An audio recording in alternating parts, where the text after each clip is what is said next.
Suzane nos aguarda sozinha. Oi, Suzane. Oi, Cucu. Tudo bem? Obrigado por nos receber aqui na sua atual casa, né? Vamos dizer assim. Sim. Me conta uma coisa, qual foi o pior momento que você viveu de 2002 para cá? Nossa, eu acho que é difícil resumir um só minuto. Eu acho que eu não tenho como dizer, colocar em uma situação tudo que eu já passei, mas foram maus momentos, eu posso dizer. Não foi um período fácil, não é um período fácil. Você não consegue pescar nessas lembranças, aquele esse dia assim, nesse momento que, sei lá, desisti até de viver? Então, eu tive momentos difíceis em várias situações. Passei por uma rebelião, não foi fácil, foi um momento muito difícil. O momento do júri foi um momento difícil. A saudade que todo dia eu sinto, a tristeza de estar presa. Eu acho que são vários momentos difíceis, eu não consigo colocar em um momento só. A Suzane que está diante de nós hoje é uma mulher bonita. Cabelos compridos, pele bem cuidada, unhas feitas, como se o tempo tivesse parado para ela. Eu vi que você está com esmalte azul aqui no dedo, com florzinhas, como que chama esse? Adesivo? Ah, adesivo? Uhum. Você é uma moça vaidosa, né? Uma mulher vaidosa. Mesmo aqui, eu acho que a vaidade é uma coisa que faz parte de mim. Então, acho que a gente mulher tem que se cuidar em qualquer lugar. Você sempre foi vaidosa? Sim. Sempre? Sim. E aqui você pode se pintar, você pode... Sim, à vontade? Não, aqui não dá pra ter muita vaidade. Aqui dá pra fazer as unhas, pintar, passar uma maquiagem. Não tem muito recurso aqui pra ser feito. E não tem nenhum... Umas mesmo fazem nas outras. Só usa o uniforme aqui, que essa camiseta branca, essa calça caqui? Só isso? Só. E é o uniforme da oficina, que é tudo azul, afinal. Quem trabalha na oficina usa o uniforme azul. Quer dizer, usar um jeans nem pensar. Não. Há quanto tempo você não usa um jeans? Nossa, eu nem lembro qual foi a última vez que eu coloquei uma calça jeans. Não sei nem dizer. Faz muitas vezes. Eu não sei nem o número que eu uso. Porque aqui todos os calços são de elástico, então a gente perde a noção de tudo. Você tá mais magra? Tá com o mesmo corpo de anos atrás? Eu tô igual. Tá igual. Suzane está presa há 12 anos. Ela e os irmãos Cravinhos foram condenados em 2006.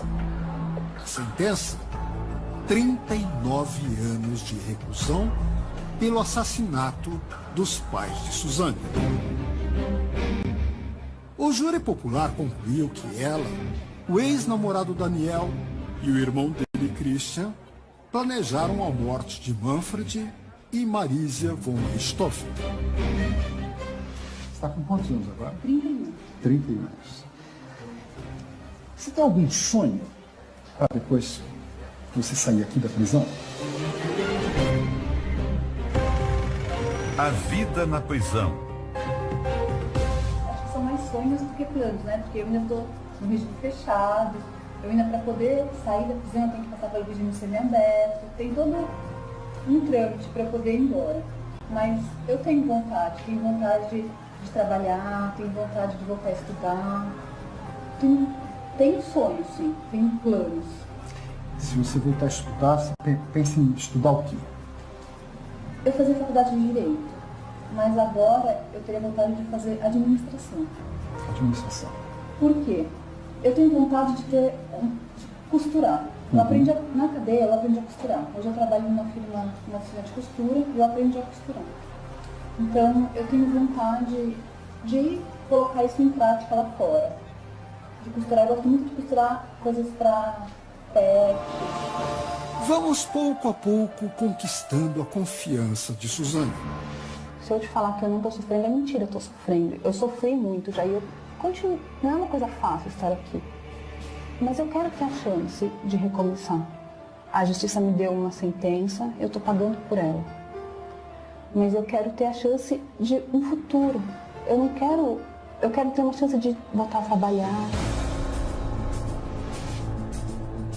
Ela nos conta detalhes da rotina na cadeia. Aqui você costura. O que você faz aqui? Que tipo de roupa? Eu trabalho na FUNAP.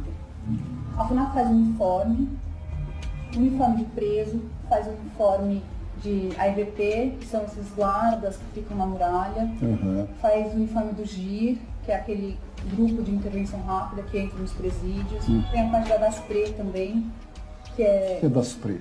DASPRE é uma alusão a DASNU, Sei. que é das presas. Ah, DASNU. Aquela boutique famosa de São Paulo. Sei. E aí foi criada a DASPRE, que seria uma boutique das presas. das presas. E aí lá é feito um monte de coisa assim, almofada, boneco, cachorrinho, coisas de casa, porta, bijuteria, porta-prato, um monte de coisa.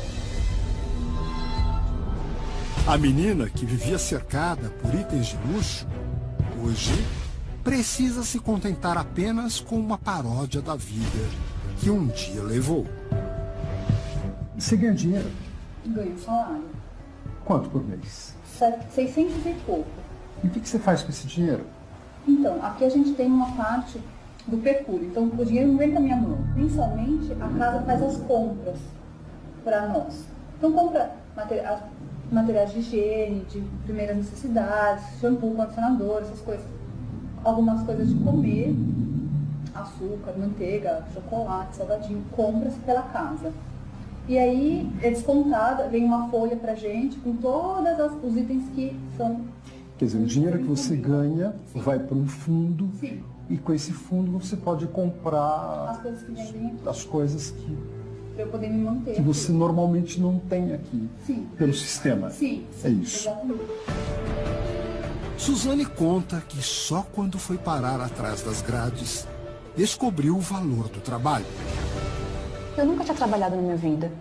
E dentro da cadeia, eu aprendi a trabalhar, aprendi a dar valor ao salário, porque eu nunca tinha tido um salário na minha vida. E agora eu tenho um salário, então eu tenho responsabilidade por esse dinheiro, porque eu sei que com esse dinheiro eu tenho que comprar e me manter e ainda guardar alguma coisa para eu amanhã, porque eu não sei como é que vai ser o amanhã. O salário é uma das únicas garantias que Suzane tem para o seu futuro. No ano passado, ela abriu mão da herança dos pais. Você abriu mão da herança? De tudo. Abri mão e até 6 de novembro foi homologado, a justiça já acabou. A briga pela herança. Não existe mais nenhuma briga na justiça por herança, é tudo dele. E ele sabe disso? Acredito que sim. Você não fala com ele? Até hoje eu não consegui nenhum contato. Suzane e o irmão travaram uma batalha na justiça por muitos anos. Em jogo, uma fortuna estimada em mais de 10 milhões de reais. Suzane, você falou da herança, né? Você tem ideia do valor disso? Falam em milhões? Esse dinheiro nunca foi meu. Eu nunca tive direito a nenhum desse dinheiro. Esse dinheiro é dos meus pais e nunca foi meu. Agora é do meu irmão. Então, eu não quero. Você não tem esse ideia? dinheiro. Eu não Mas você acha quero. que é mais de 10 milhões? Não sei. Especula-se muito a respeito disso, mas de verdade mesmo, que é, eu não sei. E ficou no, E eu não quero saber. ficou no banco esse dinheiro? Como é que ficou? Não sei, eu não tenho nenhuma Não tem conhecimento ideia. sobre isso, não. Porque também é outra coisa que muito especulou e até hoje ninguém esclarece. E se me perguntar como é que é, eu não sei essa resposta. Eu não sei, porque eu tô aqui, pouca coisa chega até mim. Muita coisa do que eu sei, eu fico sabendo pela própria televisão. Suzane não vê o irmão desde 2006. O último encontro dos dois foi durante o julgamento dela. Há quanto tempo você não viu? Muitos anos. E nunca mais você viu ele? Não teve contato, nem por carta, nada? Há um tempo atrás ele entrou em contato por telefone, depois ele, não comigo, né? Tá. Com o advogado na época.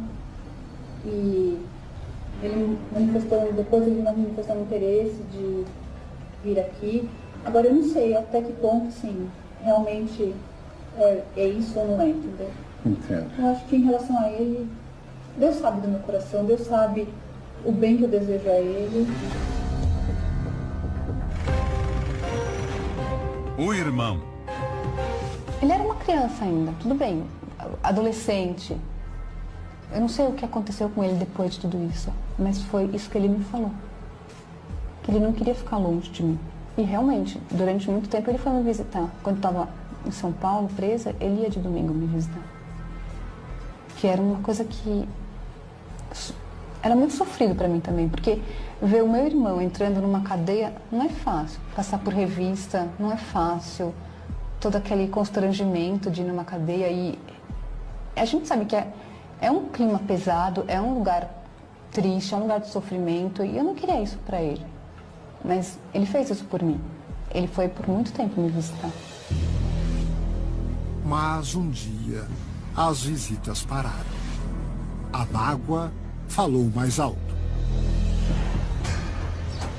Eu sei que meu irmão sofreu pra caramba, sei lá o que aconteceu, sei lá do meu irmão. A única coisa que eu sei é que ele dá aula em uma universidade, mas aonde, como que ele sofreu, como que ele passou esses anos, eu não sei nada. Eu sei que ele sofreu, porque se eu aqui dentro sofri, eu imagino ele lá fora. Quanto que ele deve ter sofrido? Cada vez que alguém reconhecia esse sobrenome, que ficou super marcado, e falava, você é irmão da Suzane? Quanto que esse menino, hoje um homem, não sofreu?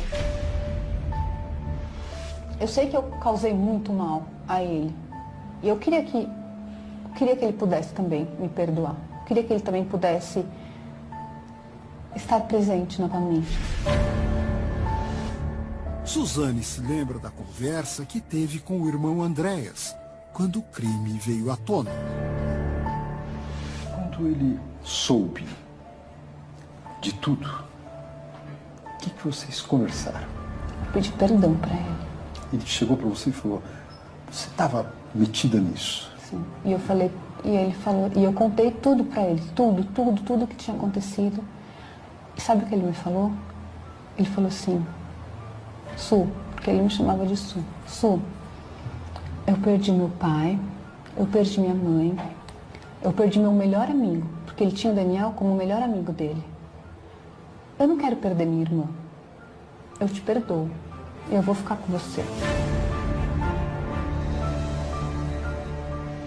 Você tem saudade dele? Sim. Ele te ama? Você acha que ele te ama? Não sei. Eu desejo que sim, porque eu amo ele. Mas ainda que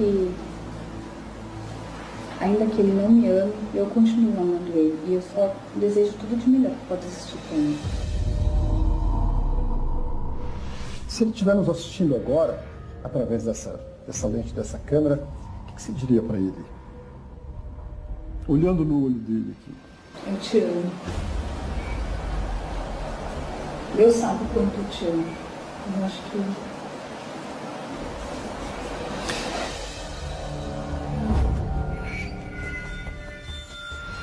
Você acha que ele ficou magoado com você por causa da herança ou magoado com você pelo acontecido? Ou as duas coisas juntas? Acho que tudo junto. Eu acho que tudo junto. É.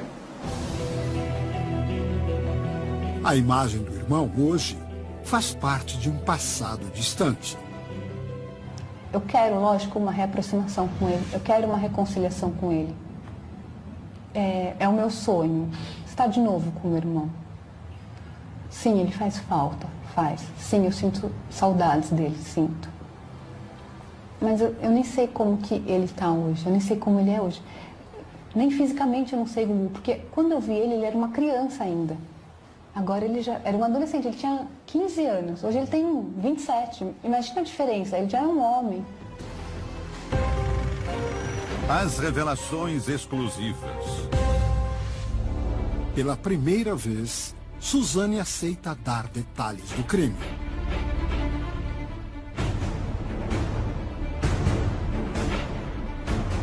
O que aconteceu naquele dia, na sua casa, em que você estava acompanhada dos irmãos Cravinhos? Por 12 anos, ela guardou um segredo. Porque é um dia que marcou e mudou minha vida de um jeito que nunca mais nada vai ser igual. Nunca mais. Daqui a pouco, Suzane vai contar detalhes da noite em que os pais dela foram executados. Eu perdi a minha mãe, eu perdi meu pai, eu perdi os amigos, eu perdi meu irmão, eu perdi aquela vida que eu tinha, eu perdi os sonhos que eu tinha, eu perdi tudo. Porque depois que eu fui presa, a minha realidade hoje é completamente diferente. Suzane passou por uma série de presídios antes de ser mandada para a penitenciária de Tremembé. Hostilizada pelas colegas de cela, demorou até encontrar um lugar onde fosse aceita pelas outras detentas. Você foi ameaçada de morte quando esteve presa em Ribeirão Preto. As ameaças. Minha passagem em Ribeirão Preto foi um pouco tumultuada e eu pessoalmente, nunca ninguém chegou e falou pra mim, eu vou te matar. Mas eu sempre fiquei sabendo de boatos, de conversas. Mas por quê e por quê? Aqui a gente ouve muita coisa, né? É. Então, não só por uma pessoa específica, mas a gente acaba ficando sabendo. E Ribeirão não era um lugar bom pra mim. Aqui é um lugar melhor pra mim. É um lugar mais tranquilo, é um lugar onde tem muita disciplina. Assim, as guardas aqui comandam tudo, é tudo bem certinho, tudo muito organizado, tudo muito... E é um lugar mais seguro aqui. Quem tem interesse na sua morte? Eu acho que muita gente não aceita o que aconteceu na minha vida. Realmente, não foi nada bonito, nem nada legal. Então eu acho que existe muito isso, essa não aceitação, mesmo por parte da população carcerária. É mesmo? Um julgamento. Mesmo dentro do sistema carcerário, sim. Muita gente... Você sente essa rejeição? Não, aqui não. Tá. Aqui não. Mas eu já senti isso em outros lugares. Nessa situação exatamente de Ribeirão Preto, como é que você saiu dessa situação? Em Ribeirão Preto eu ficava confinada numa cela. Assim, uma ala de segundo, separada da cadeia. E eu passei lá pouco tempo, eu não fiquei muito tempo em Ribeirão. E depois eu vim pra cá. Então, assim, eu não tive contato com outras presas em Ribeirão. Ninguém nunca falou pessoalmente pra mim, nada disso. Eu sei do que eu ouvi falar. O medo de morrer fazia parte da rotina dos primeiros anos de Suzane na prisão. Que a sua cabeça foi colocada a prêmio por R$500 mil. Conta pra gente essa história. Então, eu acho que eu não tenho muito a dizer sobre isso. Mas teve isso, teve sim. Ouvi-se dizer, boatos, mas eu não tenho nada a dizer. Porque eu também, mais uma vez, ninguém me falou, entendeu? Não foi pra mim. Você sempre ouvia, olha, pode ser que aconteça isso, cuidado. Sim, mas pessoalmente ninguém nunca me falou. Foi o medo da morte que fez Suzane recusar a progressão de pena para o regime semiaberto. Quando você recebeu sua progressão de pena, se puder estar no semiaberto, você tem medo? Olha, eu já passei em vários lugares. Eu passei uns anos na PFC, depois por conta de uma rebelião eu saí de lá. Fiquei rodando em vários lugares do sistema penitenciário de São Paulo, até vir parar aqui. Eu sofri um bocado nesses lugares por aí.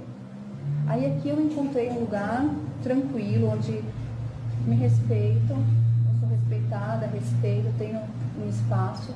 E aí está sendo construída uma ala de progressão aqui. Quer dizer, um lugar onde eu posso cumprir o regime semiaberto nesse lugar, onde eu tenho segurança, onde eu sei que eu vou ter um emprego, onde eu sei que eu vou poder continuar nessa mesma rotina. E eu não tenho outro lugar que eu possa ter essa mesma segurança que eu tenho aqui, entendeu? Suzane preferiu esperar que a penitenciária de Tremembé inaugurasse uma ala de regime semiaberto a ser transferida para outro presídio, onde teria o benefício de sair para trabalhar durante o dia e só dormir na prisão. Ou seja, você tem medo de que alguma coisa ruim aconteça com você se não for aqui, se for em qualquer um desses outros presídios que você disse agora, você corre risco. Não posso te dizer que eu corro risco porque eu nunca fui, eu não estive lá para saber agora, recente. Tá. Mas naquela época não foi bom. E hoje em dia eu não sei como ia ser, mas eu preferi não pagar para ver. As ameaças que Suzane sofreu por todos esses anos nunca se concretizaram. Você foi abusada? Nem na sua infância? Não. Nem depois que você foi presa? Nunca? Em nenhum momento? Nenhum momento. Mas Suzane não imaginava que o maior problema que enfrentaria na cadeia viria de fora dela. Quando você esteve presa em Ribeirão, você despertava muitas paixões. É verdade que um promotor, que foi até afastado pelo Ministério Público, se apaixonou por você e te assediou? É verdade. Como foi isso? Ele estava indo lá na cadeia de Ribeirão para verificar algumas denúncias que diziam que eu tinha regalias lá. E chegou, viu que era tudo mentira, que pelo contrário, era uma situação bem precária, um lugar bem feio mesmo, e ele até viu que não tinha nada a ver. E aí, ele passou um tempo, ele me chamou lá no Ministério Público, lá na sala dele, e eu falei que eu queria, na verdade, a minha transferência, eu queria vir para cá. E aí eu falei para ele que eu queria minha transferência, e ele começou a fazer declarações de amor para mim. Como assim? Dizendo que tinha conhecido uma menina que ele achava encantadora, que sonhava com essa menina, que sonhava em levar suco de laranja para ela de manhã na cama, sonhava em passear com ela no shopping, várias coisas. E aí me chamou outras vezes lá, fui mais uma vez, e nessa vez ele falou que essa pessoa que ele não parava de pensar era eu. E aquilo pra mim, nada a ver, né? Como assim? Tipo, eu vi ali como tava lá, uma autoridade, o promotor estava lá pedindo ajuda para poder ser transferida para cá. Sei que ele foi, não sei, processado, não sei como é. Mas ele respondeu por isso. Você o denunciou? Sim. O episódio aconteceu há 5 anos. Logo, Suzane foi transferida para a penitenciária de Tremembé. Encontrou aqui um porto seguro. Mas um acidente no ano passado levantou a suspeita de que ela pudesse ter sido agredida na prisão. Você sofreu um grave acidente dentro de uma cela. O que aconteceu? Foi em julho do ano passado. Eu estava na porta, de repente eu tive um mal-estar e caí para trás.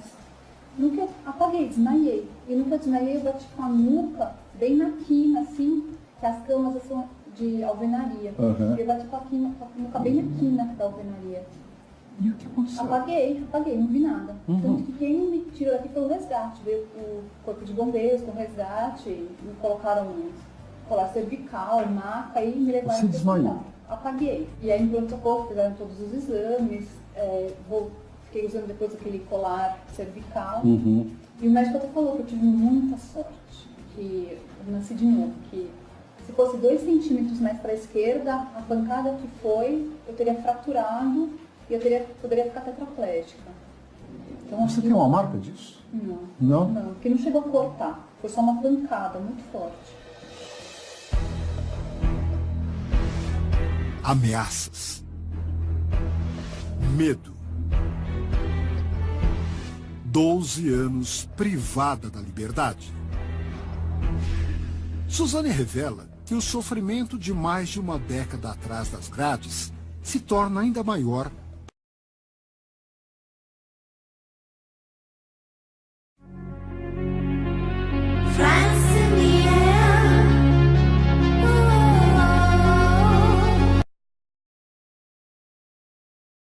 Por causa da falta que sente da família. Apesar de tudo o que aconteceu, ela confessa ter saudade dos pais. Eram pais carinhosos. As lembranças da família. Minha mãe era Tua mãe muito era? carinhosa. De sentar, conversar. Minha mãe era uma pessoa Presente. presente, uma pessoa maravilhosa, maravilhosa. Eu não tenho nada para falar dela, só coisas boas. Tanto que as minhas lembranças dela são lembranças doces. Você falou saudade. Saudade é uma palavra tão bonita, né? E saudade de quê? Ou de quem? Eu tenho saudade da minha família, eu tenho saudade do meu irmão, eu tenho saudade de toda uma vida que eu tinha e que hoje em dia é uma vida completamente diferente. Aos domingos, quando grande parte das presas recebe visita das famílias, Suzane diz que reflete ainda mais sobre a falta dos pais. Tenho a minha culpa, sim. Eu tô pagando por isso. E não é só com cadeia que eu tô pagando. Eu tô pagando com... Putz, eu não tenho mais a minha família. Eu não tenho mais a minha mãe. Se ela estivesse viva, eu tenho certeza que ela viria aqui na porta me ver como mãe de tantas outras pessoas que vêm aos domingos visitar. Eu não tenho mais a minha, eu não tenho meu pai. E meu irmão, eu só sei pouquíssimas coisas dele. Eu não tenho mais os sonhos que eu tinha, eu não tenho mais a vida que eu tinha, eu não tenho mais nada daquilo. Porque quando você está preso e você tem sua família que vem todo domingo te ver, sua mãe, seu pai, às vezes, em alguns casos, seus filhos, é uma força maior, dá uma ajuda. Agora, quando você não tem, não é fácil. Não é fácil. E eu estou sofrendo. Hoje, restam os sonhos. Ela sabe que nunca serão mais que apenas pensamentos. Você sonha com eles à noite? Sim, com a minha mãe eu sonho bastante, Mais com ela do que com seu pai? mais com ela. Algum sonho que você possa contar pra gente? Porque os sonhos, às vezes, são doidos, né? Em locais que a gente já esteve, em locais que a gente nunca parece que esteve. Um sonho que você lembra? Ter sonhado com ela? Eu sonho com ela em lugares de campo, assim, sabe? Como se fosse um sítio, um mato, lugares tranquilos, assim. E ela sempre presente, sempre... Falou alguma coisa pra você? É como se ela estivesse me protegendo do meu lado. Mas falar, nunca falou. O tempo passa, mas a lembrança permanece. Suzane diz que ainda guarda na memória a última imagem da mãe viva. A última imagem dela, tipo, o dia que você saiu de casa, a última coisa que você lembra? Ela se arrumando, ela lavando a louça ou arrumando a casa? Qual é a última imagem, a última vez que você viu a sua mãe? Minha mãe indo trabalhar. Em trabalhar? Ela foi ao consultório, ela era médica, ela estava fazendo Psiquiatra, né? Sim. Foi a última vez que você a viu?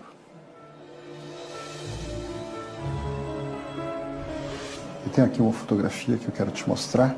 Eu queria que você me dissesse o que você sente quando você olha essa fotografia.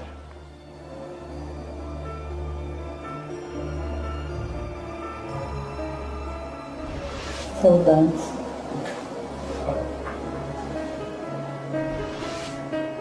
Sempre sinto muita saudade.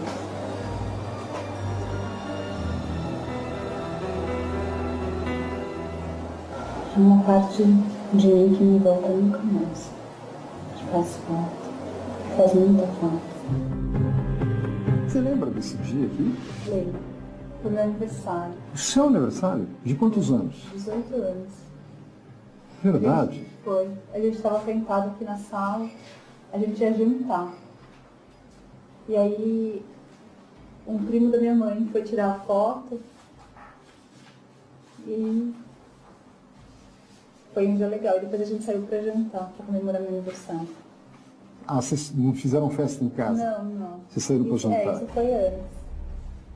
Meu irmão ainda era bem criança. Quantos anos ele tinha aqui? 14, 14. Hoje está com quantos anos? 27. 27 já? E aí vocês foram jantar onde? Numa cantina italiana. E o que você sente assim quando você vê essa foto? Muita saudade. Eles me fazem muita falta.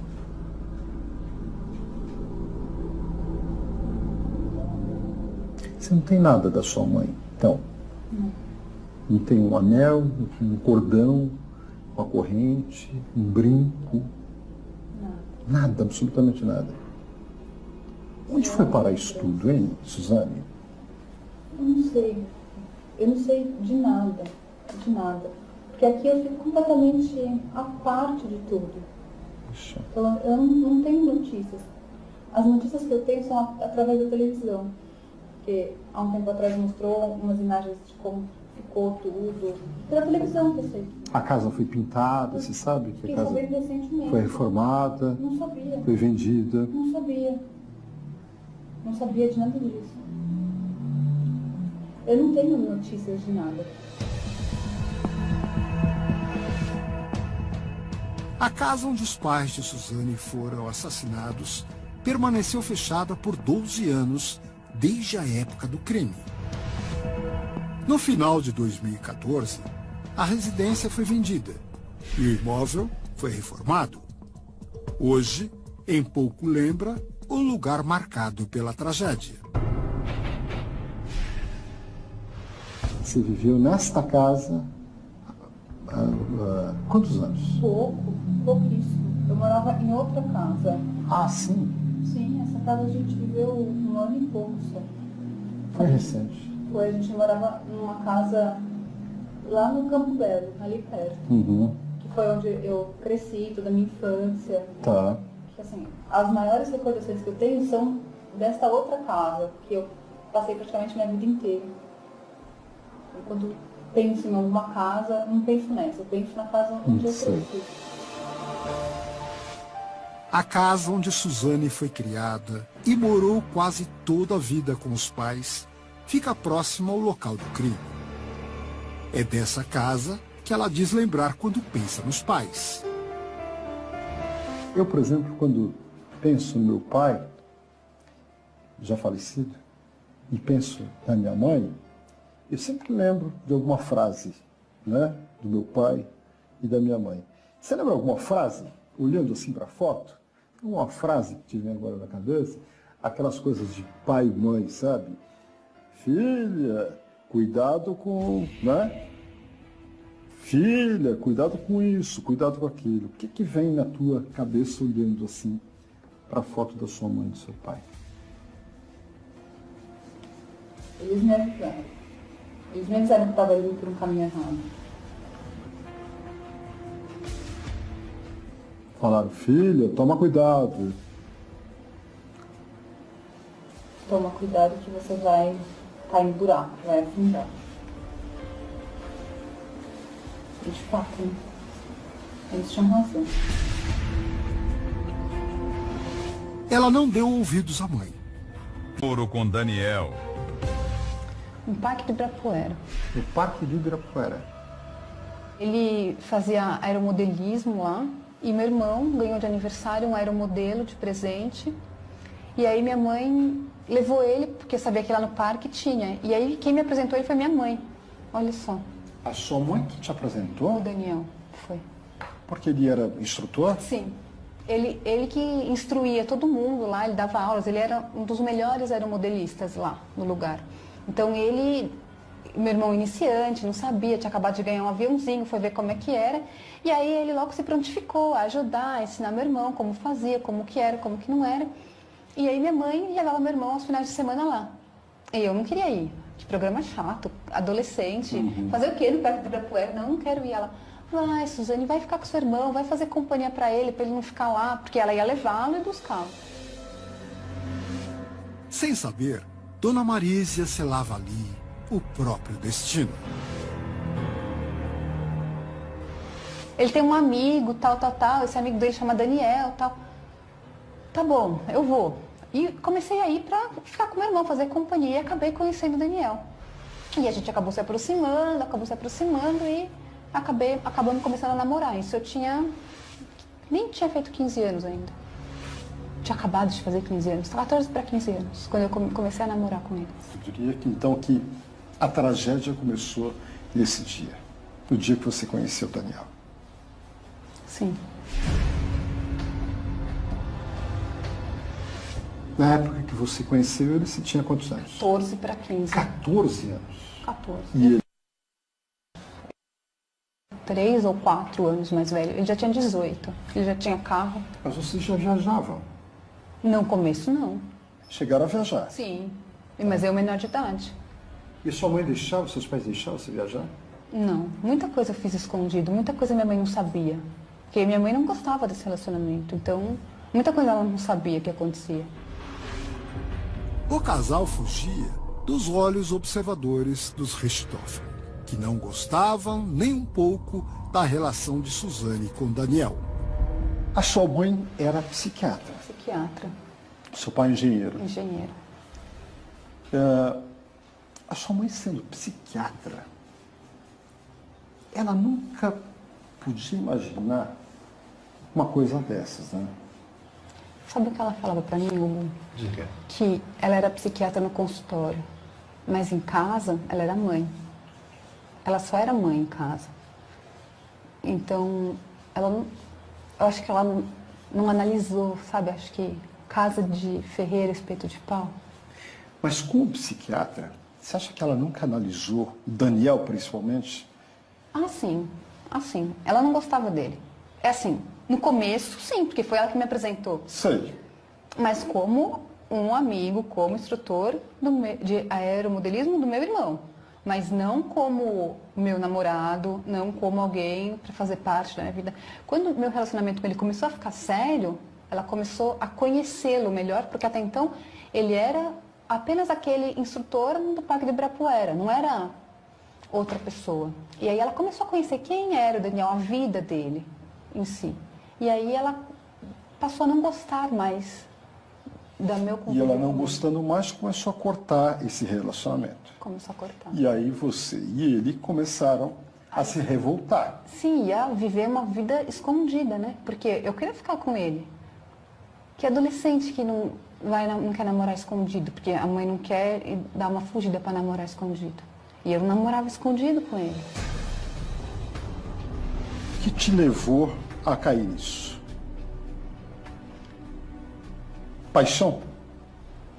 Sim. Eu acho que o que eu vivi com ele foi muito intenso. Ele foi o primeiro relacionamento que eu tive, o primeiro e único, né? O primeiro homem que eu tive. Então, eu achava que era assim, era Deus no céu e Daniel na terra. Não existia outra pessoa para mim, não existia olhos para outra pessoa. Eu era completamente apaixonada por ele. Então, eu acho que assim, paixão faz sentido. Paixão. Uma paixão sem limites. Uma relação que trouxe uma nova e atraente perspectiva de vida para Suzane. Minha casa, era aquela casa toda certinha. Hora de almoçar, hora de jantar, hora de dormir, almoçar todo mundo junto, jantar todo mundo junto. Não pode sair, só podia sair de sexta e sábado, domingo tinha que estar cedo em casa, durante a semana não podia sair. Tudo certinho, assim. Ia para a escola, voltava, uma vida toda regradinha. E ele me apresentou uma vida completamente diferente. A vida dele era completamente desregrada. Não tinha hora para chegar, não tinha hora para sair, podia tudo. Era uma vida do tudo pode. E eu me encantei com isso. Eu falei, nossa, que vida boa. Pode tudo, qualquer coisa. É livre, leve, solto. Então, assim, na minha casa, que era tudo certinho, de repente eu conheci uma vida que era livre. Ao lado dele eu me achava livre.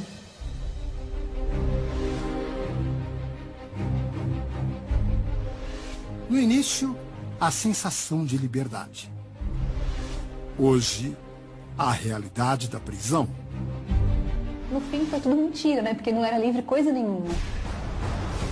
Porque a gente tem que... Hoje, né, eu sei que a gente tem que ter responsabilidade de acordo com a liberdade. E eu queria toda aquela liberdade sem responsabilidade nenhuma. Porque hoje eu sei que para eu dar um passo que eu quero dar, eu tenho que saber que eu vou arcar aquelas consequências.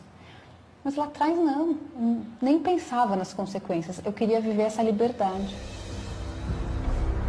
Vocês queriam, então, com aquilo que aconteceu, queriam ter liberdade. É isso.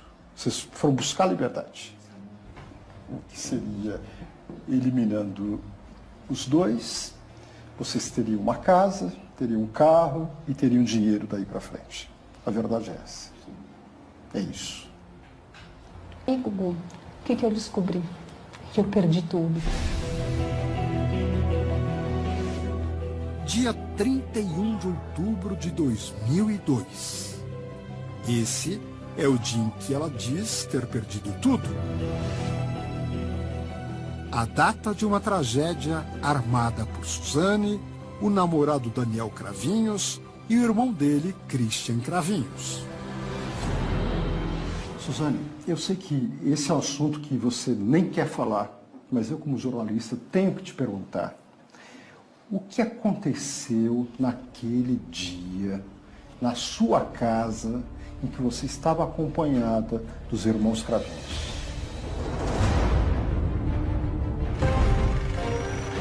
Os detalhes do crime. Nossa, Gugu, esse é um tema que até hoje eu não consigo falar direito. Eu tive que falar para a justiça e para a imprensa nenhuma. Eu nunca falei sobre isso. Mas por ser você, por eu sentir essa confiança, que eu sei que você é uma pessoa do bem, uma pessoa que já viveu, já passou por várias situações, assim, fez até algumas coisas, tipo, sentindo na pele, sentindo como que é o... Eu vou contar pra você, assim... É um dia que eu nunca mais vou esquecer na minha vida. Porque é um dia que marcou e mudou minha vida de um jeito que nunca mais nada vai ser igual. Nunca mais. Aquela Suzane de 12 anos atrás não existe mais. Aquele dia eu estraguei não só a minha vida, como estraguei a vida do meu irmão, estraguei a vida dos meus pais, estraguei a vida da minha família inteira. De uma forma que não tem mais volta. Se tivesse, eu queria fazer diferente. Putz, como eu queria fazer diferente, mas não tenho como voltar, como mudar tudo o que aconteceu. Eles acreditavam que o plano seria infalível. Para isso, simulam um assalto. Primeiro, Suzane tira o irmão Andréas de casa. À noite, então, Daniel e Christian executam Manfred e Marísia com golpes de barras de ferro. Para completar a barbárie, saem da casa com joias e dinheiro. Nunca passou pela tua cabeça que iam descobrir? Eu não conseguia pensar em nada, eu acho que não conseguia pensar no depois. Sei. Eu não, acho que inconsequente, talvez, sem medir as consequências. Será que é por causa das drogas? Pode ser sim. Vocês consumiam drogas? Sim. Maconha? Sim. Cocaína? Não, eu nunca cheirei cocaína. Não? Mas eu usei outras drogas. Maconha, heroína? Êxtase. Êxtase. Sim. Será que a droga foi um componente? Com certeza, porque a droga tira você do seu equilíbrio, do seu centro, do seu eixo. A droga despersonaliza a pessoa. Então, Você perde a sua personalidade. Né? E os três curtiam droga? sim. Mas a falta de personalidade não impediu que eles pensassem em cada detalhe, no passo a passo do crime. Você se arrepende de ter conhecido os irmãos Cravinhos?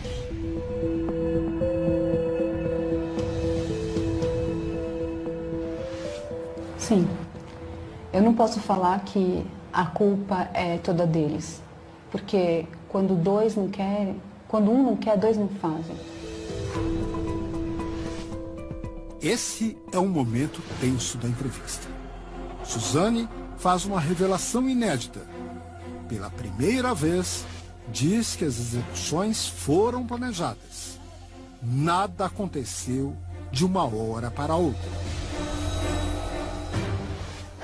Se eu me arrependo de ter conhecido os Cravinhos, se eu não tivesse conhecido eles, eu acho que a minha história seria diferente. Sim, acho que seria. Mas eu não posso falar que eles são os únicos culpados da minha vida ter tomado esse rumo. Eu tive culpa também. E eu estou pagando por isso. É verdade que vocês, durante 3 meses antes, vocês meio que tramaram aquilo tudo?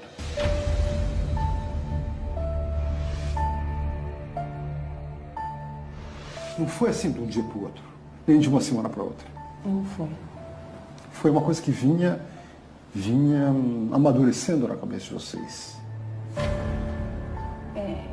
Eles e eu junto, eu acho que não é legal, não é uma boa combinação. Não foi bom, de forma nenhuma, entendeu?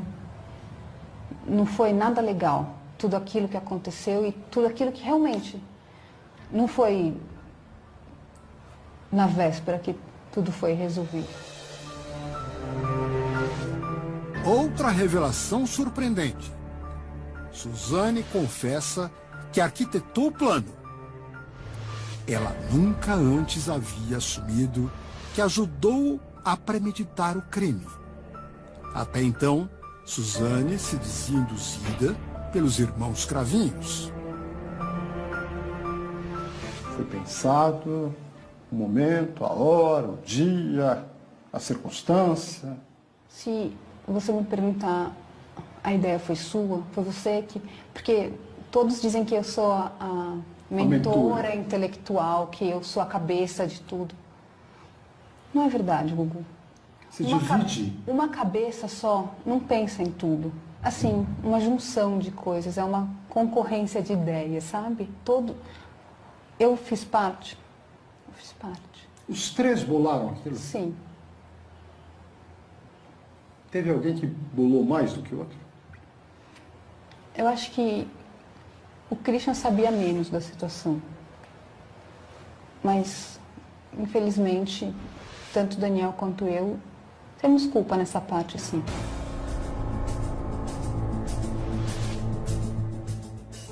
Na noite do crime, logo após os assassinatos, Daniel e Suzane vão para um motel. Christian vai para outro local. Ao retornar para casa, já com o irmão Andréas, Suzane chama a polícia e avisa sobre o assassinato dos pais.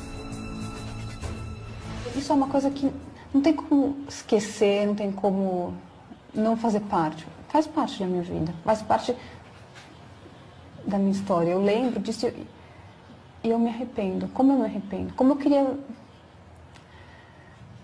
queria que tudo tivesse sido diferente, como eu queria que eu não tivesse conhecido ele, que a gente não tivesse namorado, que a gente não tivesse se envolvido, que não tivesse acontecido essa parte na minha vida, que eu pulasse dos 14 anos, que eu não conheci ele, pulasse essa parte e chegasse aos 18 de uma outra forma.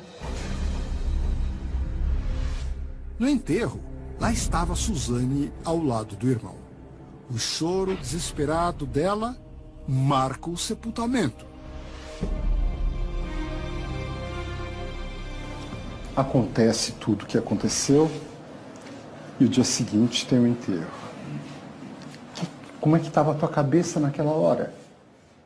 Sabe quando você não acredita no que está acontecendo? Que você vê aquilo, mas parece que não é com você, parece que não é a sua vida, parece que é um filme. Sabe quando você vive uma coisa, mas que você não está vivendo de verdade? Eu não sei explicar, mas talvez um estado de choque, não sei, mas você está lá vivendo, mas não está acreditando que, ei, é minha vida, ei, é minha mãe, é meu pai, sou eu que estou aqui. Foi assim, um turbilhão dentro de mim.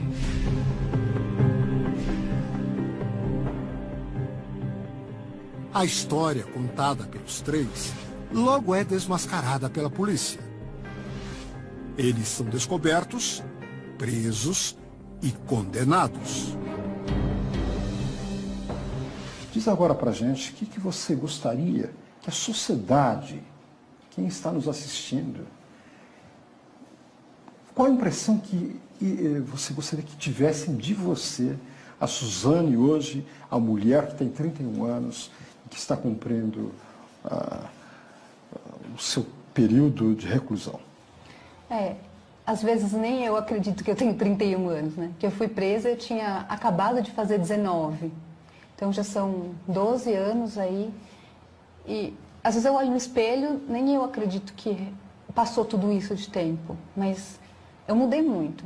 Eu amadureci, não só envelheci, mas eu amadureci também. Eu aprendi muita coisa nesses anos. Não é fácil estar presa. E não é fácil estar presa quando a gente não tem mais a família da gente. Suzane confessa a participação, mas se diz assombrada pelo passado. Se você reencontrasse hoje com seu pai e sua mãe, o que você diria para eles?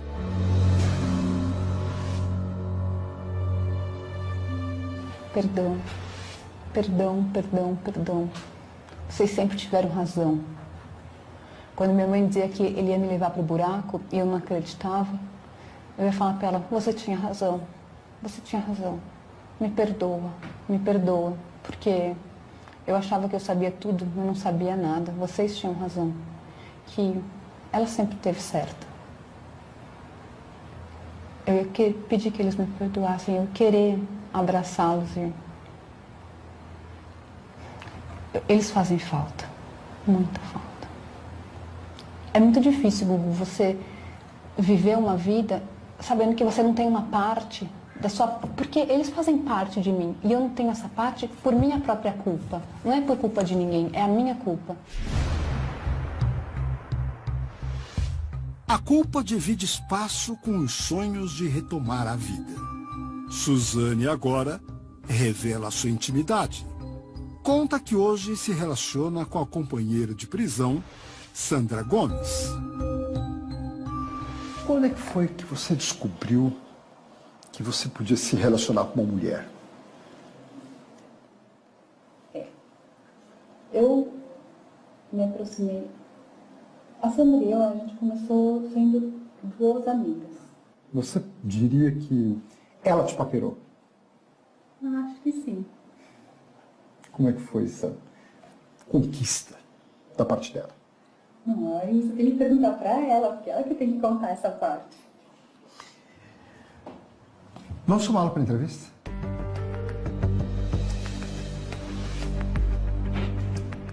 O que Sandra Gomes tem a dizer?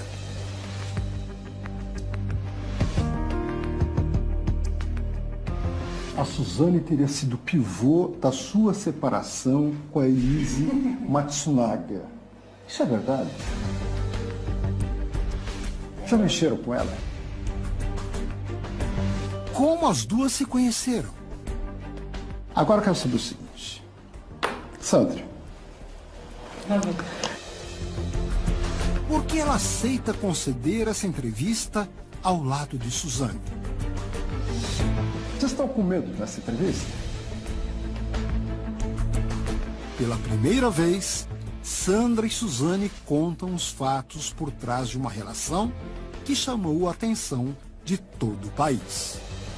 Você não tem receio de que a Suzane se apaixone por um homem outra vez? As respostas e as novas revelações você acompanha na segunda parte desta entrevista exclusiva com Suzane von Richthofen e Sandra Gomes no programa de amanhã. se você fosse mãe, o que você diria a respeito dos avós dessas crianças? Do seu pai e da sua mãe? O que você diria? O que aconteceu com eles? O que você diria? Você vai ter que explicar. Vocês não têm avô nem avó. Você diria o quê? Suzane e Sandra, juntas e sem cortes. Suzane começa uma nova fase na prisão. O relacionamento com uma colega de cela faz ela ter planos para um futuro em liberdade. Ela me completa. De que forma? De todas as formas. Ela me faz bem, ela me faz feliz. Ela traz alegria nos meus dias. Ela traz paz, traz confiança, traz um futuro, uma certeza de dias melhores. A relação com Sandra nasceu de uma longa amizade. Quando é que foi que você descobriu que você podia se relacionar com uma mulher? A Sandra e eu, a gente começou sendo boas amigas. A gente trabalhava junto e a gente vivia muito tempo juntos. Trabalhava o dia inteiro junto, aí de final de semana a gente jogava xadrez junta. E eu comecei a me apegar a ela. Mas pra mim ela era minha amiga. E de repente esse sentimento começou a ficar meio confuso assim, dentro de mim. Como assim? Eu tô gostando da minha amiga, eu penso nela o tempo todo, eu quero ficar perto dela o tempo todo. Mas peraí, eu sou heterossexual, peraí, mas ela é uma mulher, mas eu gosto dela. E aquilo era uma confusão dentro de mim. Que eu não conseguia assumir pra mim mesma que eu tava gostando de uma outra mulher. Porque isso pra mim era uma coisa totalmente nova. Eu tive um relacionamento na minha vida, que foi lá atrás, e depois eu não tive mais ninguém. Então era uma coisa que foi uma coisa impressionante, assim, eu não sabia muito bem como lidar. Antes de Sandra, Suzane revela que teve um único relacionamento na vida com Daniel Cravinhos. Você teve um relacionamento no passado com outra mulher? Com o Daniel, não. Só com o Daniel? Só com o Daniel. Ok. E depois eu vim conhecer a Sandra. Quando você namorava com o Daniel, você não gostava de mulher? Não. Tá. Suzane teve muita dificuldade em lidar com esse novo tipo de sentimento. Não é muito fácil. Não foi muito fácil eu assumir que eu estava gostando de uma outra mulher. Então, acho que não foi fácil para assumir para mim. Antes de assumir para qualquer pessoa, só assumir para mim. Eu precisava aceitar isso. Entendi que eu não precisava negar para ninguém. Porque existem muitas formas de se amar. E essa é uma forma.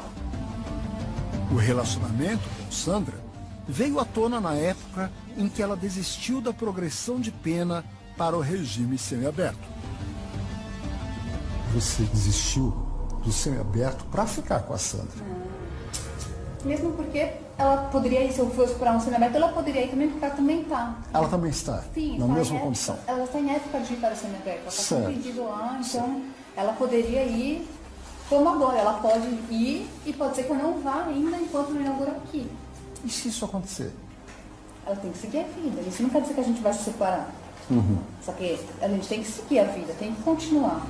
Porque eu não quero viver com ela aqui na cadeia o resto da vida. Eu quero viver, eu tenho sonhos e planos de viver com ela lá fora. A relação das duas ficou pública em outubro do ano passado, com a notícia de que elas teriam se casado na prisão. Suzane nega essa história. Vocês são casadas? Não. Não. Nós não somos casadas, nós somos namoradas. Tem um pacto, não? Um pacto, não, um acordo, parece. Como é que funciona isso aqui dentro? Então, aqui dentro, a diretora organizou essa situação para que não faltasse ao respeito com outras pessoas, não ficasse uma situação meio ingrata. Então, existem duas celas que são separadas só para casais. Perfeito. Não são pessoas casadas, são casais que vão morar junto. Então, existem todas umas regras, normas, tudo internas da penitenciária. Tá. Mas isso não significa que teve casamento, que teve algum documento assinado de união estável, qualquer coisa assim. Não, nós somos namoradas, que nós moramos na mesma cela. Ela já te protegeu aqui? Não tem muito do que proteger aqui. Aqui é um lugar bem pacífico. Ela, na verdade, é companheira mesmo. Quando eu não estou bem, ela me levanta. Quando ela não está bem, eu levanto ela. Tem essa cumplicidade, essa amizade muito grande. Eu acho que é uma pessoa que eu posso confiar e que pode confiar em mim. Você diria que ela te paquerou? Acho que sim. Como é que foi essa conquista da parte dela? Não, aí você tem que perguntar para ela, porque ela que tem que contar essa parte. Quem é Sandra? Uma mulher alta, forte, de cabelos curtos. A aparência dela contrasta com a de Suzane. Uma menina de unhas feitas, magra e de cabelos longos. Estamos aqui, Suzane me contando como foi que você conquistou ela. Que ela disse que estava trabalhando na máquina de costura e que aí você chegou de mansinho. Foi assim? Foi, mais ou menos. A Sandra gosta dessa sua vaidade assim? Gosta. Gosta? Ela não entende muito da minha vaidade, mas ela gosta. Sandra, se assusta as outras presas? Você ter esse jeitão assim? Não, porque não é tudo isso. Sou bem brincalhão, mas tem situações em que a gente tem que colocar os pés no chão. Tipo, acorda e não tá sonhando. Entendo. Então tem que ser um pouco mais dura, né? Sandra é tímida, de poucas palavras. Quando ela chegou, ela logo te chamou a atenção? Sim. Por ser ela, todo mundo olhava, né? Todo mundo olha, até hoje quem chega, né? Mas foi diferente. Porque eu fui a primeira pessoa do convívio a ver ela. Encontrei com ela na escada. A intimidade. Vocês dormem juntas? Como é que funciona aqui esse processo? É a cama de casal? Como é que... Não. É cama de solteiro, cada um tem a sua própria cama. Mas é como se fosse treliche, né? Sim. 3 camas. Uma dorme embaixo, outra dorme em cima. E existe assim uma privacidade para vocês? Sim. Tem uma cortina? Como é que... Explica pra gente como é que é isso. Como é um convívio ali de todas homossexuais, né? Então cada uma tem seu espaço, sua liberdade. E não, namorar ninguém vai ficar olhando a outra, né? Sim. Mas é claro que coloca, né? Faz tipo aquelas cabaninhas de beliche quando você é criança. Sim. Então faz aquelas cabaninhas. Aí dá para ficar um pouquinho... É. Mas não é estreito assim? É bom ficar mais perto. Né? Por ser um relacionamento declarado, as duas podem viver em uma cela separada para casais. Quantas mulheres tem na cela de vocês? A gente está em 18. 18? Puxa. E tem para casais, né? Isso. Só casais. Só aí. casais. Se vocês se separarem por alguma razão, vocês não podem voltar para lá em 6 meses, é isso? Como é que é a regra? Bom, para não virar uma bagunça, né? Uma regra que a gente viu que elas fizeram pra gente, se a gente briga ou se separa, dá um tempo. Se a gente quiser voltar de novo, depois de um mês. Mas se não quisermos mais voltar, aí para namorar outra pessoa, ir para essa cela só depois de 6 meses. Senão fica tal de namora hoje uma, namora amanhã outra. É isso. É para moralizar um pouco a situação. E manter a disciplina. Suzane, o que a Sandra representa hoje na sua vida? Companheirismo, cumplicidade, lealdade, confiança. Qual das duas é a mais brava? A ela. Nossa, sem dúvida. Verdade? Verdade. Muito brava. Brava? Mas brava a que ponto? Depende da situação. Já mexeram com ela aqui dentro? De querer De querer... chavecar ela? É. Não. Não chega. Não tem esse espaço, né? Ela sempre foi muito reservada. Eu que fui abusada. De chegar perto dela. Ela sempre foi reservada. Um triângulo amoroso. A Suzane teria sido o pivô da sua separação com a Elise Matsunaga. Isso é verdade? Mentira. Eu e a Elise, a gente conversa com muita gente dentro da oficina. Aí eu tinha um grupo de amigas que também é incluída no grupo. E a gente saía, a gente conversava, mas ela e mais umas 4 meninas. Sim. Mas Não teve nada a ver isso. não Por que existe. saiu essa notícia, então? Acho que alguém queria ganhar audiência. Elise Matsunaga foi parar em Tremembé depois de matar e esquartejar o marido, Marcos Matsunaga. Isso em 2012.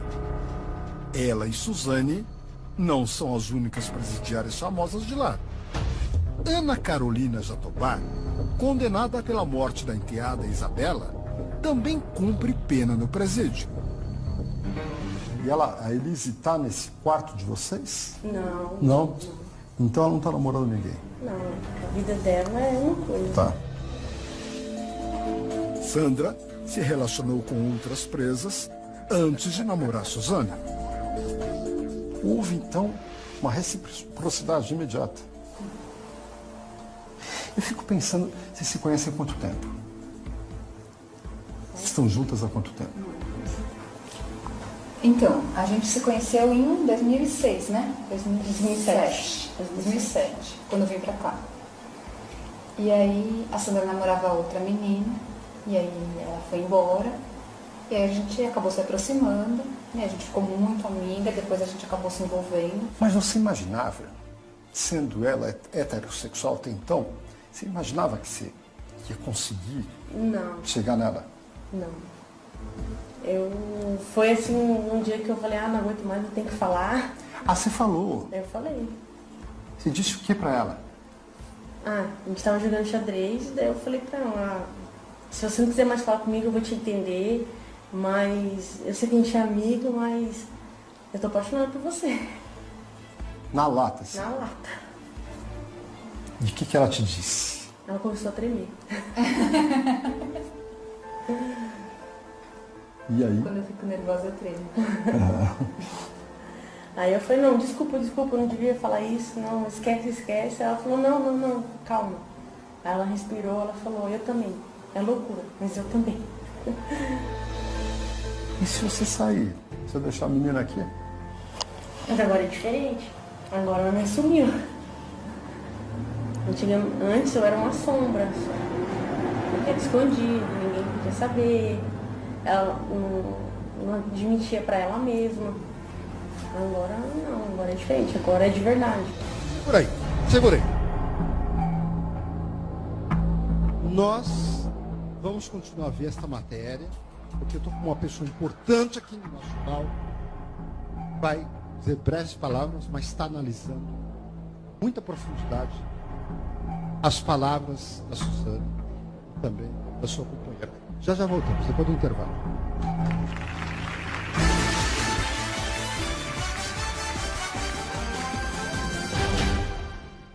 Bom, gente, vamos na continuação dessa última parte da Suzane Richthofen. Acompanhe. Elas já se separaram uma vez, quando Sandra foi para o regime semiaberto. E ela foi embora, foi pro semiaberto. E aí ela voltou. Você voltou? Por quê? Tive um problema com um funcionário, com agente penitenciário. Com 2, na verdade. Aí acabou. Mas que- fora da... Deu uma relação. no semiaberto. Isso. Eu tive 6 saídas temporárias, eu saí, voltei corretamente, mas aí teve um problema com os 2 ácidos. Na verdade era com um, mas aí o outro catou e começou a ir na onda do outro e quando ele A gente bateu boca, ele veio me bater, e a gente acabou brigando. Entendi. Aí você saiu no braço com ele. Saiu no braço com ele. Isso fez com que você voltasse Volta pro regime fechado. fechado. Mas você pode sair em breve para o semiaberto. Sim, eu já cumpri mais um sexto da minha pena, mas agora eu posso voltar de novo. Já estou em benefício, agora aguardando uma decisão. Sandra já cumpriu um sexto dos 24 anos a que foi condenada por sequestro seguido de morte. Se sair semiaberto seu, você vai ter que Eu vou deixar. a nossa vida, né? Você já tem direito ao semiaberto?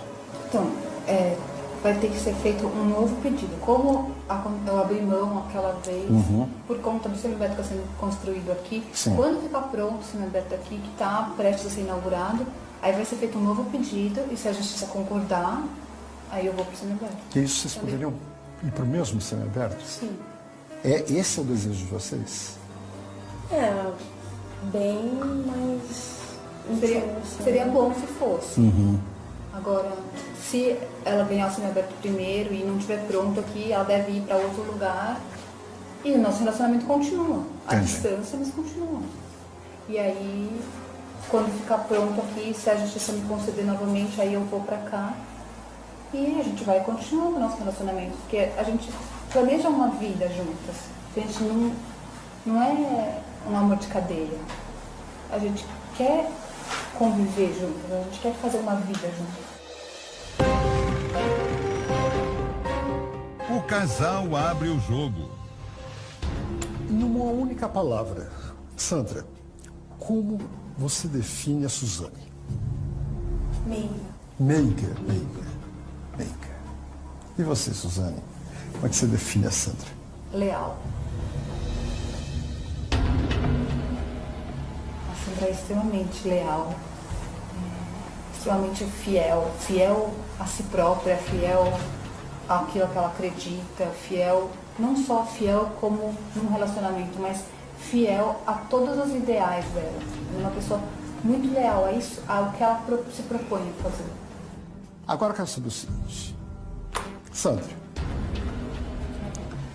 a Suzane, ela é muito sentimental. Um pouco. Bem pouco, assim, grande. Mas sentimental em que ponto? Assim, de chorar, de se emocionar? Se emociona muito fácil, assim. Com alguém que tem uma colega nossa mesmo que infelizmente teve um problema de saúde agora. E ela se emociona em ver a pessoa como era antigamente e hoje o estado que ela está dependendo das pessoas, né? Então ela é bem solidária também. Ela tem um coração assim de olhar e ver o próximo, o que o outro necessita. Você acha que ela é sensível? Ela é bem sensível. Não é uma mulher fria. Não. Nenhum. Ela é quente? Muito quente.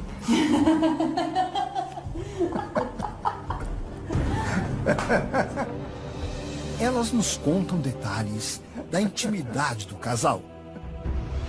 A gente já sabe que a Sandra é boa na arte da conquista, não é? Suzane, antes de conhecer a Sandra, você não namorou ninguém? Como é que você ficou esses anos todos? Eu acho que foi um período tão turbulento que não sobrava Você não espaço. teve ninguém? Muitas coisas aconteceram, foram muito sofrimento. E a última coisa que você vai pensar é no relacionamento com tudo isso. Entendo. Então, não tinha espaço para isso. Falta de espaço até para retomar contato com o ex-namorado Daniel Cravinhos. Você nunca mais falou com o Daniel? Não. Nem por carta? Daniel se casou no final do ano passado. A noiva é filha de uma agente penitenciária. Ele casou, né? Não fiquei sabendo. Você não tem receio de que a Suzane se apaixone por um homem outra vez? Não mais. Não. Não. Ô, Sandra, o que a Suzane, nessas conversas que naturalmente vocês tiveram durante todos esses anos, sobre o ocorrido com ela, o que ela te contou? Eu nunca procurei saber. Eu nunca quis saber. Não importa o que as pessoas falam, o que a mídia mostra, porque nem tudo é verdade. Só a gente sabe. O que aconteceu na minha vida, na vida dela, ou o que acontece na vida do senhor, só o senhor sabe. Qualquer um pode querer descrever, mas cada um carrega consigo. Cada um se acerta consigo mesmo. A culpa de Suzane. Sabe o que me dá a impressão? Que você foi muito traída. Não estou falando por homem, por... A vida, né? Acho que você foi muito traída por muita gente. Com certeza. Talvez por isso você veja nela essa lealdade. Pode ser. Você analisando esse convívio, você acha que a Suzane carrega alguma culpa por tudo que aconteceu com ela? Olha, eu acho que ela amadureceu muito com todos esses anos e dentro de um lugar como esse, a gente aprende a lidar com muitas situações. Situações que não cabe aos olhos, é um lugar que realmente o filho chora, a mãe não vê. Há muitas situações difíceis. Então, eu acho que ela amadureceu muito dessa situação, porque ela realmente se sente, assim, sente falta, ela sofre. Então, é uma coisa que só o tempo, né, que foi ajudando ela, assim, para poder hoje manter e falar, não, vou seguir em frente. Porque leva tempo para se aprimorar, tipo, ver tudo que a gente fez de errado. Reconhecer o que fez de errado. E auto se perdoar, né? Essa é a pior parte. Acho que é o momento mais difícil de cada um. Se auto perdoar. Então eu acho que isso já chegou. Ela já se auto-perdoou? Acho que sim. Você já se auto-perdoou, Suzane? Eu tento, todos os dias. E não é fácil, porque é uma lembrança que eu acordo e eu lembro disso, eu olho no espelho e eu lembro disso. Não tem como esquecer, não tem como tirar isso de mim, é uma parte de mim. Não tem como eu simplesmente esquecer. Mas não tem como eu voltar. Não tem como nada que eu possa fazer. Se tivesse alguma coisa que eu pudesse fazer para mudar tudo isso, eu faria. Não tem. Então, eu tenho que seguir em frente. Um caminho que agora elas querem seguir juntas e com o mesmo objetivo. Ou uma personagem? Um olhar fixo, intenso, revelador. O que de fato as câmeras captaram? Na semana passada, o programa do Gugu mostrou a reportagem mais esperada pelo Brasil inteiro. Uma entrevista exclusiva com Suzane von Richthofen, a jovem acusada de matar os próprios pais. Foram feitas revelações inéditas. Gestos, expressões e até sorrisos. Uma Suzane à vontade. Será mesmo? Quem acompanhou fez suas avaliações sobre o comportamento dela durante as gravações. Mas nós fomos atrás da opinião de um especialista em estudo de imagem. O psicólogo Jacó Goldberg analisou a entrevista, cada resposta de Suzane. Sabemos que o corpo também fala, dá sinais que muitas vezes desmentem as palavras. Veja agora as impressões de um especialista sobre a entrevista mais polêmica dos últimos tempos. Confissões inéditas de Suzane. Eu tive momentos difíceis em várias situações. Passei por uma rebelião, não foi fácil, foi um momento muito difícil. O momento do júri foi um momento difícil. O momento, a saudade que todo dia eu sinto, a tristeza de estar presa. Eu acho que são vários momentos difíceis, eu não consigo colocar em um momento só. Em determinados instantes, o olhar da Suzane dá a impressão de que atravessa o indivíduo, atravessa o Gugu, atravessa o interlocutor, não repousa, é um olhar muito fixo. É um olhar, na minha opinião, de ângulo estreito, de defesa. Mas é interessante porque, em determinados momentos, passa uma doçura pelo olhar que, é claro, que nos surpreende profundamente. Como é possível transmitir um olhar com essa doçura a alguém que viveu um crime dessa magnitude? A briga pela herança. Suzane e o irmão travaram uma batalha na justiça por muitos anos. Em jogo, uma fortuna estimada em mais de 10 milhões de reais. Suzane, você falou da herança, né? Você tem ideia do valor disso? Falam em milhões. Esse dinheiro nunca foi meu. Eu nunca tive direito a nenhum desse dinheiro. Esse dinheiro é dos meus pais e nunca foi meu. Agora é do meu irmão. Então, eu não quero. Você não tem esse ideia? dinheiro. Mas você acha que é mais de 10 milhões? Não sei. Não sei. A sensação, a impressão é que o dinheiro fez muito parte de todo esse processo de crime. O dinheiro deve ter sido a rota maldita ou uma das rotas que levou a essa tragédia, a essa desgraça. E é como se ela, se despojando do dinheiro, se despindo do dinheiro, se expurgando desse tema, de alguma forma se aliviasse, mostrasse desinteresse. O irmão.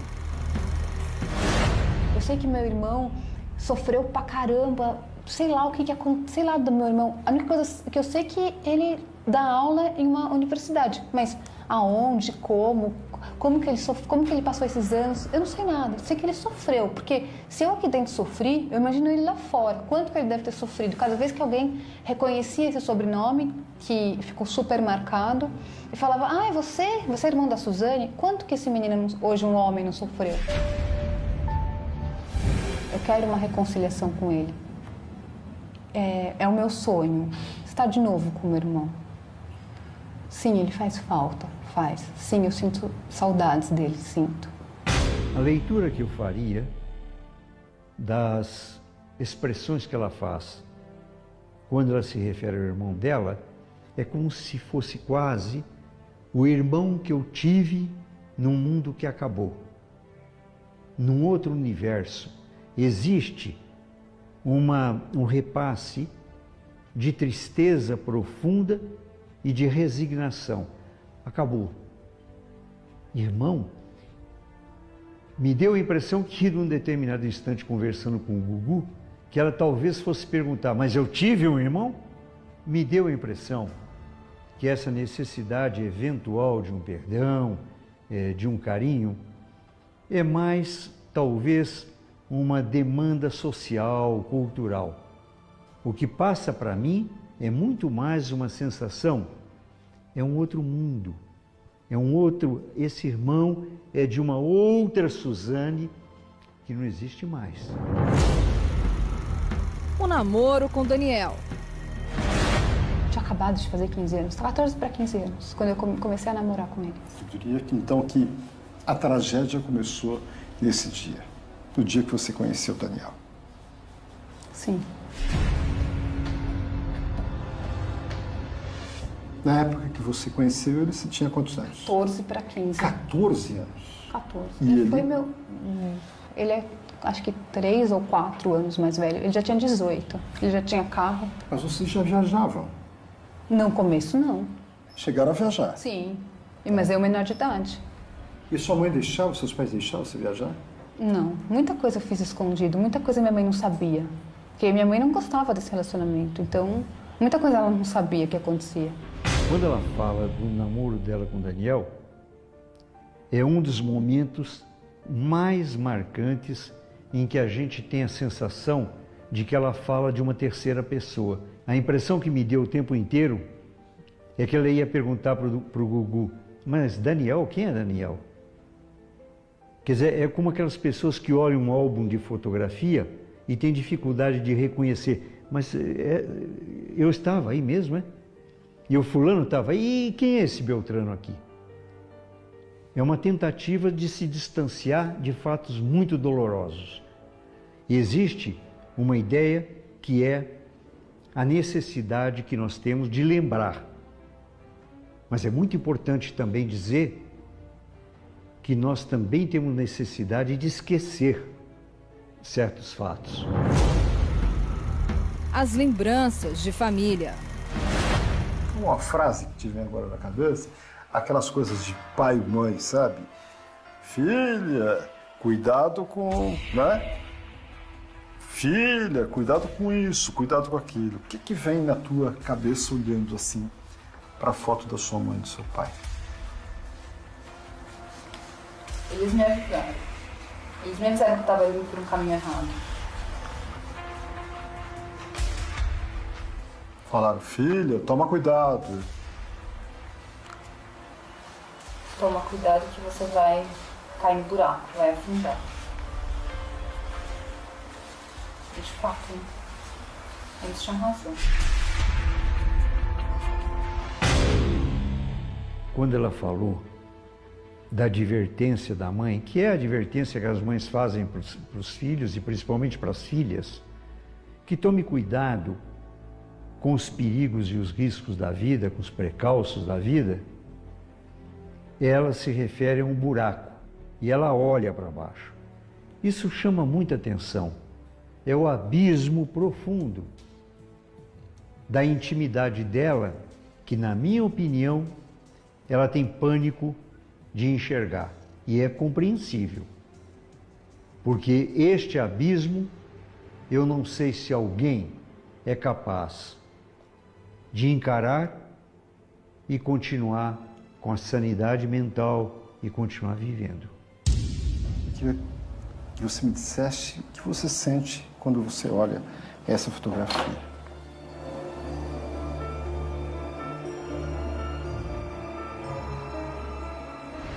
Saudades.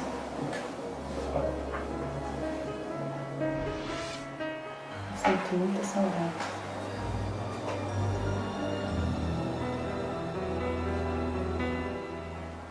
É uma parte de mim que não volta nunca mais.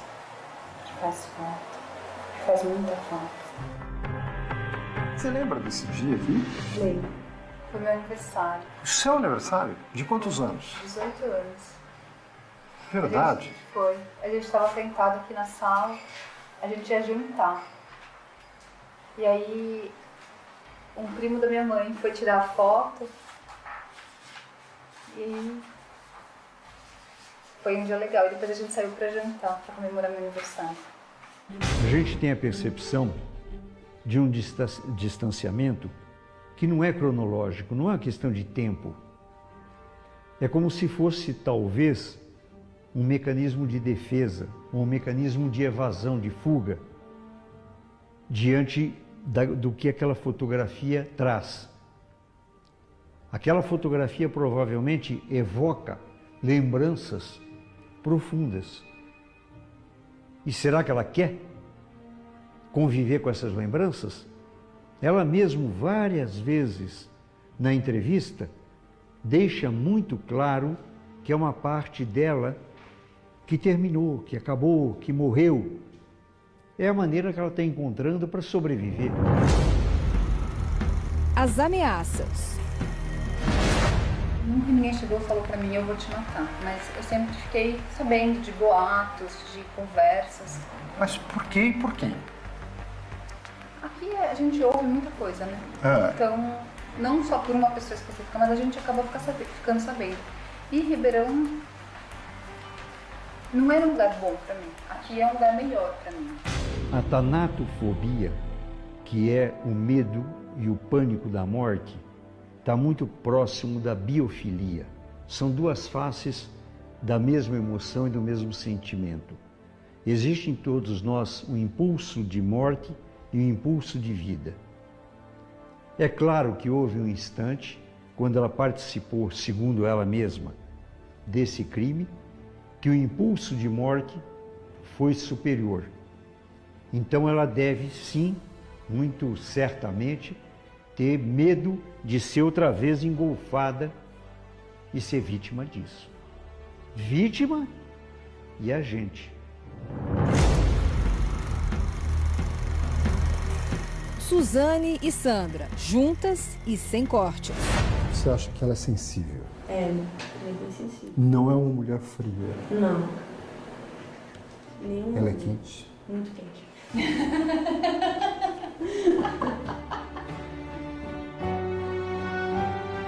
Até no momento em que ela faz um gesto amistoso em relação à companheira, é que elas estabeleceram uma relação de homoafetividade. Elas duas estão presas, elas são companheiras de cela, se afirmam companheiras de sexo, se afirmam companheiras de afeto, de amor homossexual, homoafetivo, não é? O fato é que o que passa é a necessidade de barco salva-vida. Quem conhece o sistema presidiário brasileiro, nós teríamos que ser muito ingênuos para imaginar que um indivíduo, principalmente uma mulher, tem condição de passar solitariamente pelo terrível sistema presidiário brasileiro. Então a impressão que passa é que elas duas uniram suas forças para tentar sobreviver diante desse quadro dificílimo. Culpa de Suzane. Você já se autoperdoou, Suzane? Eu tento, todos os dias. Não é fácil, porque é uma lembrança que eu acordo e eu lembro disso, eu olho no espelho e eu lembro disso. Não tem como esquecer, não tem como tirar isso de mim, é uma parte de mim. Não tem como eu simplesmente esquecer, mas não tem como eu voltar. Não tem como nada que eu possa fazer. Se tivesse alguma coisa que eu pudesse fazer para mudar tudo isso, eu faria. Não tem. É quase que uma outra pessoa que nascesse. A ideia realmente é esta, de fênix, alguém que tenta renascer das próprias cinzas. Esta ideia de ela ter morrido junto com os pais é que talvez permita que ela mantenha uma certa sanidade. Existe uma diferença muito grande entre arrependimento e elaboração e superação de trauma.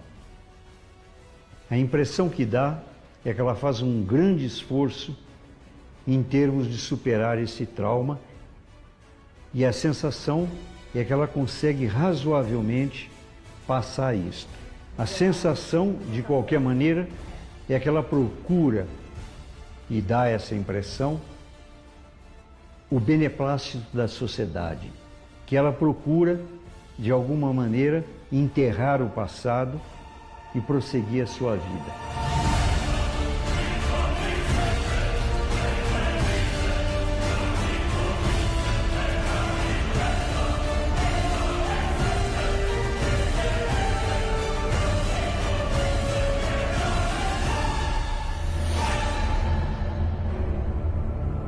O silêncio de Andreas Richthofen, irmão de Suzane. Essa semana ele divulgou uma carta aberta ao promotor de justiça que fez acusações contra os pais dele. E pela primeira vez comentou o papel de Suzane no crime. Desde a morte dos pais, Andreas nunca comentou o crime. Manfred e Marisia von Richthofen foram assassinados por Suzane e os irmãos Christian e Daniel Cravinhos em 2002. Na época, Suzane tinha 19 anos e Andreas 15. A manifestação de Andrés acontece uma semana depois da entrevista exclusiva de Gugu Liberato com Suzane dentro do presídio. Depois de novas declarações feitas por um dos promotores que atuaram no julgamento do caso. O promotor Nadir de Campos Júnior disse que o pai de Andrés abriu 2 contas no exterior, uma na Alemanha e outra na Suíça, que em valores atuais somariam cerca de 100 milhões de reais. Segundo o promotor, o dinheiro teria sido desviado das obras desta rodovia, o Rodoanel de São Paulo, executadas pela empresa Dersa, onde Manfred trabalhava. Suzane seria a beneficiária dessas contas, teria as senhas para acessá-las e, por isso, teria planejado a morte dos pais.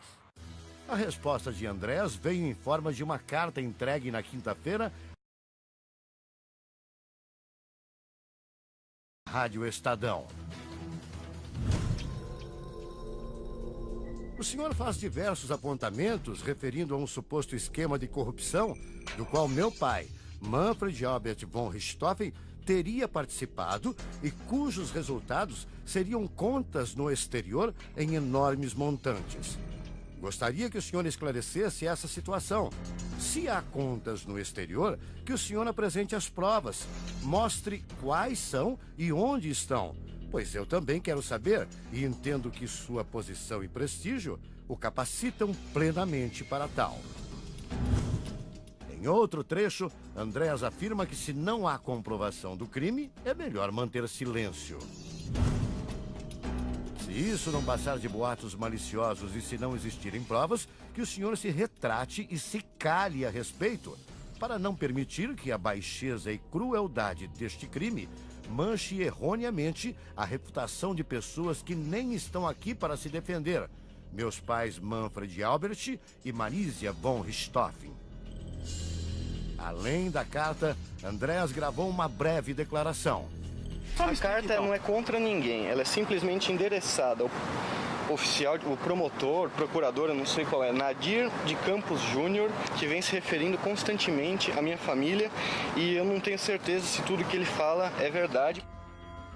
Nós procuramos o promotor Nadir de Campos Júnior. Ele não quis dar mais informações sobre a denúncia e nem comentar a carta escrita por Andrés. Suzane e os irmãos Cravinhos cumprem pena em Tremembé, no interior paulista. Recentemente, Suzane assumiu o relacionamento com outra presa, Sandra Regina Gomes, condenada por sequestrar e matar um adolescente de 14 anos. As duas ficavam juntas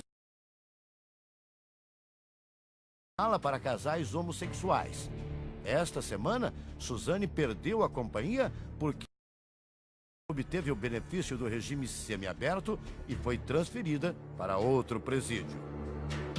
Andrés nunca tinha se referido publicamente à irmã desde a época. Na carta ao promotor, ele trata Suzane como assassina. Entendo que sua raiva e indignação para com estes 3 assassinos seja imensa. E muito da sociedade compartilha esse sentimento. E eu também. É nojento.